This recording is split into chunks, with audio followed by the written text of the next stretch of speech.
Плащането обозначава сума, която вашата лаборатория трябва да плати и да върне към клиент. Можете да създавате плащания към постъпления и към кредитни известия. Нуждата от плащане към постъпление възниква, когато ваш клиент ви е платил по-голяма сума по фактура. Например, вместо 800 лева ви е платил 1000 лева. Тогава вие правите плащане за 200 лева към това постъпление, за да върнете сумата, която е била надплатена. Плащане към кредитно известие се прави, когато ваш клиент е платил сумата по фактура, но се оказва, че има някаква промяна по сумата.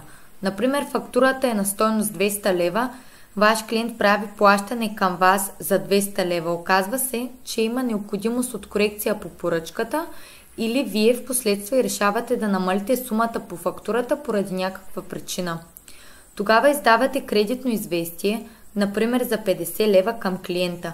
След това създавате плащане за това кредитно известие, за да върнете тези 50 лева към клиента ви. За да добавите плащане, избирате меню Постъпления и плащания. След това натискате върху синия бутон Добави. Оттам се отваря падещо меню Добави постъпление и Добави плащане. Избирате Добави плащане.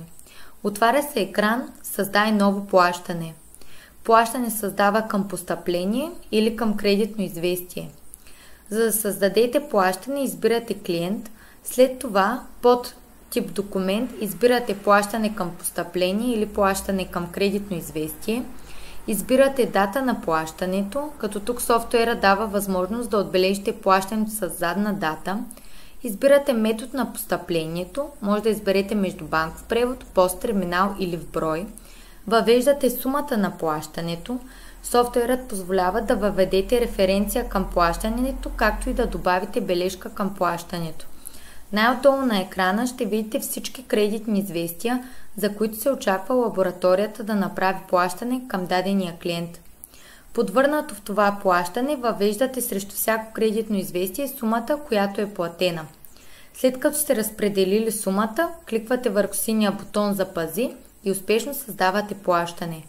Можете да видите плащането в меню Постъпление и плащания в статус Завършено.